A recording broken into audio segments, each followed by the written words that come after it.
साडीच तर नेसलीस ना, सगळेच नेसतात साडी. आणि यार काय भारी दिसतेस तू साडीमध्ये, एकदम ऑसम दिसते. हा जो फरक आहे ना, हाच क्रिएट करायचा आहे आपल्याला. म्हणजेच मी आजच्या व्हिडिओमध्ये तुम्हाला हेच सांगणार आहे, साडी सगळेच नेसतात पण त्यामध्ये सुद्धा प्रेझेंटेबल कसं दिसायचं हे मी या माझ्या व्हिडिओ थ्रू 10 टिप्समध्ये तुम्हाला सांगणार आहे. नमस्कार मंडळी, welcome back to my channel. आजच्या नवीन व्हिडिओमध्ये तुमच्या सर्वांचं स्वागत आहे. मी प्रत्येक आठवड्याला 3 व्हिडिओ तुमच्यासाठी घेऊन येत असते. Skin care, styling, fashion, makeup, hairstyle ह्या रिलेटेड प्रत्येक व्हिडिओ मी अल्टरनेट करून तुमच्यापर्यंत आणत असते. थेरी टू प्रॅक्टिकल हे सगळं काही तुम्हाला माझ्या चॅनलवरती बघायला भेटणार आहे. तर चला आपण व्हिडिओला सुरुवात करूया. मी आजच्या व्हिडिओमध्ये तुम्हाला असे 10 टिप्स सांगणार आहे ज्याच्यामुळे तुम्ही खूप प्रेझेंटेबल आणि एकदम आकर्षक दिसाल साडीमध्ये. कारण साडी खरंच सगळेच नेसतात पण त्यामध्ये स्टायलिंग, ब्युटिफुल, स्टनिंग, ऑसम आणि खरंच खूप छान दिसता येतं. जसं की मी इकडे साडी नेसत नाही, पण मी माझ्या गावी म्हणजे सासरी गेल्यानंतर 24 तास साडी नेसूनच असते आणि हे गेले मी 4 वर्ष करते. त्यामध्ये सुद्धा आपण खूप छान राहू शकतो, फक्त काही टिप्स फॉलो केले पाहिजेत. सगळ्यात पहिली टिप आहे शेपवेअर. मी ते इमेज जॉईन केलेली आहे, ती तुम्ही बघू शकता. आपण नॉर्मल कॉटनचे शेपवेअर्स म्हणजे त्याला शेपवेअर नाही म्हणता येणार, परकर बोलू शकतो.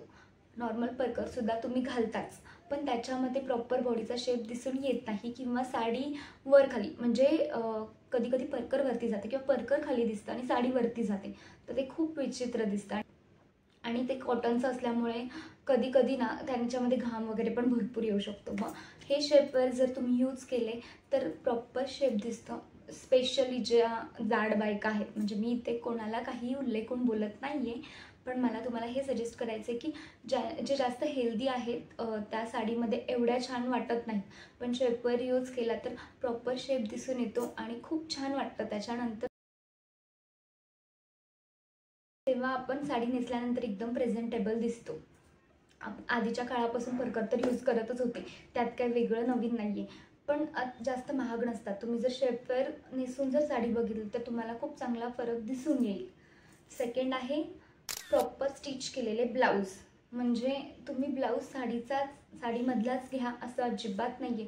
कॉन्ट्रास्ट यूज करू शकता किंवा मग साडीमधलाही तुम्ही घेऊ शकता, पण तुम्ही तुमच्या टेलरकडून ते प्रॉपर स्टिच करून घ्या. काही मिस्टेक्स मी सुद्धा केले आहेत. जेव्हा स्टार्टिंगला माझं लग्न झालं त्याच्या आधी तरी साडी आणि ब्लाऊजचा माझा काही संबंध येत नाही, पण त्याच्यानंतर स्टार्टिंगला माझ्याकडून पण मिस्टेक झाल्यात. कुठून तरी आपल्याला शिवून आणायचंच आहे आणि त्याच्यामध्ये ते प्रॉपर शिवत नाहीत, काहीतरी कुठेतरी वर खाली केलेलं असतं, मग साडीचा पूर्ण लुक जातो. इवन साडी सिंपल असेल, काठपदर नसू दे, अशी नॉर्मल ह्याच्यापेक्षाही सिंपल साडी असली तरीसुद्धा ब्लाऊज हा प्रॉपर स्टिच झाला पाहिजे, म्हणजे सगळीकडून तो एकदम समान पाहिजे. जर तो चांगला नसेल तर खरंच साडीला अजिबात लुक येत नाही. तर सेकंड तुम्हाला समजलं आहे, ब्लाऊज प्रॉपर स्टिच करून घ्यायचा. थर्ड आहे आयर्न युअर साडी. म्हणजे आता नॉर्मल साडीला आपण काही आयर्न करत बसत नाही, पण तुम्ही जर काठापदराच्या साड्या नेसत असाल तर प्लीज कंपल्सरी त्यांना एकदा आयर्न करा. कारण आपण एकदा नेसली की परत पुढच्या फेस्टिवललाच नेसतो, सारखं काही नेसत नाही. आणि कपाटात ती ठेवून दिली ना की तशीच चुरगाळून जाते. माझे असे बरेचसे फोटोज आहेत साडीमधले की जे मी साडी खूप चांगली नेसली, मेकअप पण खूप छान छान केला, पण त्याच्यात प्रॉब्लेम असा आहे की साडी कुठेतरी चुरगाळलेली वाटते, मग ती अजिबात फोटोज अपलोड करू वाटत नाहीत. ह्या छोट्या मिस्टेक्स आपण बघत नाहीत आणि नंतर त्याचा इफेक्ट नक्कीच आपल्याला भेटतो. त्यामुळे काठपदराची साडी असेल तर एकदा तुम्ही ड्रायक्लिनिंग करून घ्या किंवा मग एकदा यूज केल्यानंतर तुम्ही ड्रायक्लिनिंग करून घ्या, नाहीतर घरच्या घरी चांगली इस्त्री फिरवून घ्या, त्यानंतर ती आहे तशीच राहते. किंवा मग यूज करायच्या वेळेस तुम्ही इस्त्री करा आणि मग नेसा. ठीक आहे, आता थर्ड पॉईंट आपला क्लिअर झाला आहे. एकदम छोटासा पॉईंट आहे, तुम्ही म्हणाल ही काय म्हणते, पण खरंच खूप त्याच्यामध्ये ह्यूज डिफरन्स होतो. Use a sari pin. साडीला पिन तुम्ही प्रत्येकजण लावत असाल, पण ती कशी लावते हे सुद्धा मॅटर करतं. म्हणजे काही काय करतात, एजवरती पण डिपेंड आहे. तुम्ही जर माझ्यासारखे नॉर्मल यंग एजच्या असाल तर अशी मोठी प्लेट काढली ना तर तुमची एज जास्त दिसून येते आणि एकदम चांगलं असं वाटत नाही, प्रेझेंटेबल वाटत नाही. जर नाजूक आहात आणि टीनेजच्या असाल तर प्लीज साडी प्लेट असते ती मीडियम साईजची ठेवा, जास्त मोठी करू नका आणि प्रॉपर पिन केलेली पाहिजे. एक जरी पिन लावली इथे, म्हणजे आपल्या पदराला एक जरी पिन लावली तरीसुद्धा खूप छान बसतं. नाही तर काय होतं माहिती का, इकडे तिकडे असं सगळीकडे पदर जात असतो. आणि नाही म्हटलं तरी कॉमनली आपण साडी नेसताना 3 पिन तर लागतातच, जर प्रॉपर साडी नेसायची असेल तर. कारण आपण जिथे निर्या करतो तिथे 2 लागतात. आधी इकडून एक प्लेट घेतो तेव्हा, आणि त्यानंतर आपण निर्यांना एक पिन सिक्युअर म्हणून लावत असतो, सिक्युअर करायला लावत असतो, आणि लास्ट असते ती आपल्या पदरला असते. ह्या 3 पिना तरी आपण कंपल्सरी लावल्याच पाहिजेत, नाहीतर मग साडीमध्ये काम करणं किंवा चालताना उठता बसता अशी साडी खूप विचित्र निसटून पण जाते कधी कधी, आणि ते खूप विचित्र दिसतं. त्यामुळे साडी पिन ही यूज केलीच पाहिजे. आता त्यामध्ये पण ना फरक आहेत. मी ते तुम्हाला इमेज दाखवते. 2 प्रकारच्या पिना असतात. म्हणजे इकडे दाखवली आहे तर ह्या पिनमध्ये एक छोटासा सर्कल आहे, आणि ह्याचा प्रॉब्लेम मी खूप जास्त एक्सपिरियन्स केला आहे की ह्याच्यामुळे साडी किंवा ब्लाऊज हे फाटण्याचे चान्सेस खूप जास्त किंवा विरघळण्याचे चान्सेस खूप असतात. माझे झालेच आहेत. त्यामुळे ह्या पिनना तुम्ही अवॉइड करू शकता, आणि त्याच्या जागी एक छोटासा बॉल टाईप असतो पिनला, इथे मी अटॅच करते इमेज ती. तशा जर पिन्स यूज केल्या तर तुमची साडी किंवा ब्लाऊज काहीसुद्धा फाटत नाही, आहे तसंच राहतं. त्यामध्ये सुद्धा कलर अवेलेबल्स असतात, सिल्वर गोल्ड कलरमध्ये असते. म्हणजे अगदी जर पिन आपली दिसलीच तरी इतकं काही विचित्र किंवा वेडवाकडं वाटत नाही. असं आहे सिम्पल स्मॉल एजेस आपल्या साडीला. म्हणजे मी इथे दाखवू शकते की हे जे काट आहेत तुम्हाला ठेवता येतील, शक्य असतील तेवढे छोटे सिम्पल ठेवाल ना, तेवढं तुम्ही नाजूक पण दिसाल आणि प्रेझेंटेबल पण वाटाल. म्हणजे पर्सनली मला तरी अजिबात मोठे काठ असलेले आवडत नाहीत. काठापदरामध्ये एखाद्या ठिकाणी मी ते यूज करू शकते, पण मोस्टली मी ते अवॉइडच करते. छोट्या आणि सिम्पल नाजूक काठाचे मला साड्या अतिशय आवडतात. सो माझ्याकडून ही टिप तुम्हाला नक्की असेल. तुम्ही जेवढे छोटे काठ असेल तेवढे तुम्ही बघू शकता. मी माझ्या ह्या मिस्टेक करून झालेल्या आहेत. काही माझ्या साड्या आहेत अशा मोठ्या काठाच्या, पण नंतर आपल्याला ते रिअलाईज होतं की नाही ह्याच्यामध्ये एवढं खास नाही वाटत आहे, थोडं विचित्र दिसतं आहे. आणि त्याच जागी जर छोटे काठ असते तर खूप उठाळून दिसलं असतं.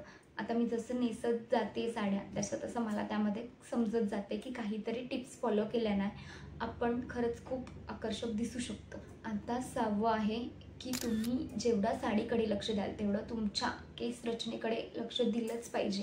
साडी खूप छान नेसाल, ब्लाऊज चांगला घालाल, नीटनेटकं सगळं आहे, पण केस जर तुम्ही प्रॉपर विंचरली नाहीत, कुठून तरी विचित्र गुंता काहीतरी दिसतोय किंवा चांगले हेअरस्टाईल करा असं नाही, तुम्ही नॉर्मल ओपन सोडली तरी साडीमध्ये अतिशय छान वाटतं. किंवा हे असं हाफ पार्टिशन घेऊन जरी क्लिप बांधली, जास्त वेळ नाही आहे तर तेही खूप छान वाटतं. पण केस रचना ही चांगली असलीच पाहिजे, नाहीतर ते खूप विचित्र वाटतं. साडी जरी जितकी महत्त्वाची आहे तेवढा आपला मेकअप आणि आपले केस, म्हणजे टॉप टू बॉटम आपण छोट्या छोट्या गोष्टी जर लक्ष दिल्या तर चूक कुठेच निघत नाही, मग खूप छान वाटतं. आता 7वं आहे परफेक्ट ज्वेलरी. मी माझ्या चॅनलवरती एक लाईव्ह आधी अपलोड केलेला आहे. तुम्ही किती जणांनी बघितलं आहे माहिती नाही. जर न्यू असाल तर तुम्ही जाऊन बघू शकता. मी त्याच्यामध्ये कलर विल थेरी अकॉर्डिंग तुम्ही कुठल्या म्हणजे कूल अंडरटोनच्या आहात की वाम अंडरटोनच्या आहात हे एक्सप्लेन केले, आणि त्या अकॉर्डिंग जर तुम्ही ज्वेलरी घेतली, प्रेफर केली तर खूप छान दिसेल, एकदम उत्तम दिसेल. म्हणजे मी जसं सांगितलेलं आहे की कूल अंडरटोनवाल्यांनी कुठली ज्वेलरी घ्यायची, वॉर्म अंडरटोनवाल्यांनी कुठली ज्वेलरी घ्यायची, सिल्वर गोल्ड असे प्रकार असतात, आणि न्यूट्रल असतील तर त्यांना हे दोन्हीही अतिउत्तम दिसतं. तर हे ज्वेलरीमध्ये खूप काही मॅटर करतं. ज्वेलरी तुमच्या साडीला पण खूप सुटेबल असलेली पाहिजे. म्हणजे साडीवरती तुम्ही कुठलीही ज्वेलरी जर घेतली तर ते अजिबात चांगलं वाटत नाही. तुम्ही जर पार्टीवेअर साडी घेत असाल, मी आत्ता काही ज्वेलरी घातलेली नाही आहे कारण मी नॉर्मल घरातच व्हिडिओ शूट करते. जर बाहेर आपण फंक्शनला जात असाल तर ह्याच्यावरती तुम्ही सिल्वर किंवा डायमंड असलेले ज्वेलरीज घातले तर खूप छान दिसेल. तेच काठापदराचे असेल तर मोत्यांचे, ठुशी किंवा मग खूप वेगवेगळे असे निघालेले आहेत त्याच्यामध्ये नेकलेसेस, ते घातले तरी खूप छान वाटते. 8 नंबरला येतं जे की खूप खूप खूप गरजेचं आहे. तुम्ही साडी नेसत असाल तर टिकली ही असलीच पाहिजे.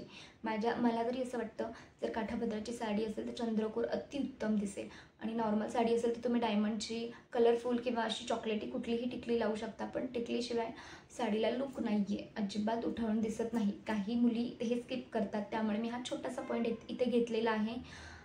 खरंच खूप विचित्र वाटतं जर टिकली नाही लावली तर. तुम्ही वेस्टर्न आउटफिट असेल तर टिकली स्किप केली तर चालेल, तुमच्या मनावर आहे. पण साडी असेल तर टिकली प्लीज लावा, छान लुक येतो आणि चेहरा पण एकदम फ्रेश वाटतो. 9 पॉईंट आहे सुटेबल फुटवेअर्स. फुटवेअर्स पण गरजेचे आहेत. घराच्या बाहेर जात असाल तर, घरात असाल तर प्रेझेंटेबल राहा इतकंच म्हणेन मी. पण घराच्या बाहेर जात असाल तर साडीला जसं शोभेल असे ट्रॅडिशनल किंवा वेस्टर्न फुटवेअर्स तुम्ही कॅरी केले पाहिजेत. त्याने आपला लुक अतिशय चेंज होतो आणि एकदम स्टनिंग वाटतो. But not the list, makeup पण गरजेचा आहेच. तुम्ही नॅचरल आणि नॉर्मल मेकअप केला तरी चालेल, किंवा तुम्हाला जर कुठे चांगल्या फंक्शनला, जवळच्या फंक्शनला जायचं असेल तर तुम्ही हाय मेकअप करा, डार्क मेकअप करा, अतिउत्तम.